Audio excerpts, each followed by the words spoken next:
Bismillahirrahmanirrahim. Assalamualaikum warahmatullahi wabarakatuh. Nama saya Siti Syarifatun Ni'mah dari kelas PGMI 1C. Dalam video ini berisi tentang tugas UTS bimbingan akhlak yang diampu oleh Bapak Agus Jauhari. Video UTS ini berisi tentang menjelaskan salah satu bab yang ada di kitab akhlak yang berjudul Iddatun Nasiin, dengan bab yang akan saya terangkan adalah bab tentang ikhlas atau keikhlasan yang ada di dalam kitab tersebut. Kitab Iddatun Nasiin tersebut ditulis oleh Syekh Al-Mustafa Al-Wulayani dan diterbitkan di Surabaya. Mutiara selanjutnya amal perbuatan, sedangkan ruhnya berupa ikhlas, ditulis oleh Syekh Mustafa Al-Wulayani di awal bab 3 tentang ikhlas dari kitab Iddatun Nasiin. Jasad ketika ditinggalkan oleh ruhnya, maka tidak akan bisa diambil kemanfaatan dari jasad tersebut karena ruhnya sudah pergi dari jasad tersebut. Kita tidak bisa mengambil kemanfaatan dari seseorang yang sudah mati atau meninggal. Demikian pula dengan hal yang ditinggalkan oleh ruhnya tersebut, yaitu berupa ikhlas. Betapa sering kita melihat bangsa yang berjuang, tetapi kita belum melihat kemanfaatan dari usaha perjuangan mereka. Bahkan sebagian besar dari mereka tidak dapat mencapai apa yang dicita-citakan oleh mereka, atau biasa disebut muspro atau sia-sia. Mereka ini bisa diibaratkan mereka seperti orang yang masuk ke laut tetapi hanya sampai di tepinya saja atau di bibir pantai. Kalaupun sudah dapat masuk ke dalam lautan, ke dalam airnya, mereka hanya sampai di tempat terdangkal, tidak sampai di tempat terdalam. Mereka belum berhasil memasuki dasar lautan, lalu mundur kembali dengan hampa, rugi tenaga dan rugi harta. Persoalan kegagalan di atas lantaran apa yang mereka lakukan tidak dilandasi dengan keikhlasan.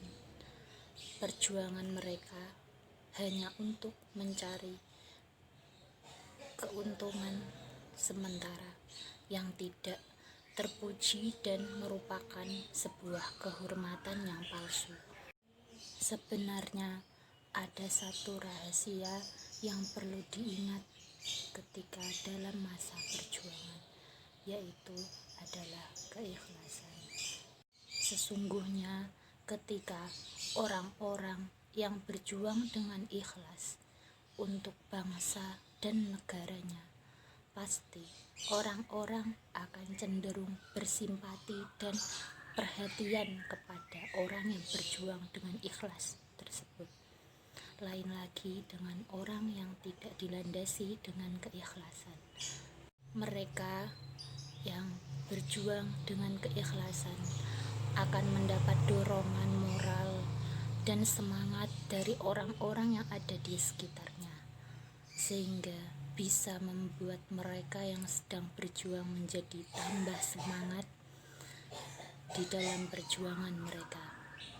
Juga bisa meningkatkan kesabaran dalam perjuangan mereka. Lain lagi jika orang tersebut berjuang tetapi tidak dengan keikhlasan. Aib yang ditutup-tutupi pasti semua orang akhirnya akan mengetahuinya. Dari orang-orang yang semula membantu dan menyemangati, akhirnya akan meninggalkan orang tersebut.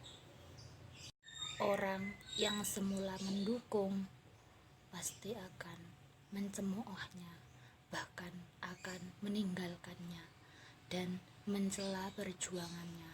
Karena itu tadi, mereka tidak didasari dengan keikhlasan dari hati mereka.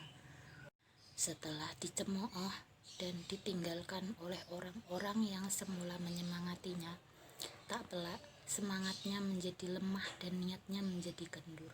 Sebuah keniscayaan, ia terpaksa meninggalkan perjuangannya. Ia mengalami kerugian material, moral, dan hidup dengan penuh dengan ketidaktenangan hati. Kita sering menyaksikan beberapa organisasi yang semula ada kegiatannya, tiba-tiba tidak nampak kegiatannya lagi. Contoh-contoh seperti itu banyak jika dihitung dengan jari. Kita tidak akan mampu.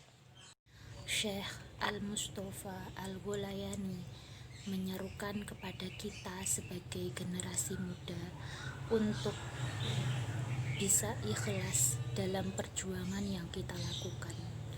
Kita pasti bisa untuk mencapai apa yang telah kita cita-citakan dan sampai pada puncak apa yang telah menjadi tujuan kita. Perlu dihindari, kita tidak boleh menukarkan perjuangan dengan emas, sebab yang demikian itu merupakan sifat-sifat dari orang yang munafik. Orang munafik sering menukarkan agama dengan harta dan kemewahan dunia, dan kebenaran ditukarkan dengan kebatilan. Demikian yang bisa saya sampaikan. Inti dari apa yang telah saya sampaikan ini adalah kita dalam setiap langkah dan perjuangan harus disertai dengan rasa ikhlas. Jika tidak disertai dengan rasa ikhlas, maka apa yang kita lakukan akan menjadi sebuah sesuatu yang sia-sia atau muspro. Semoga kita semua bisa menjadi orang-orang yang berjuang dengan hati yang ikhlas, sabar, dan tabah. Amin ya Rabbal Alamin.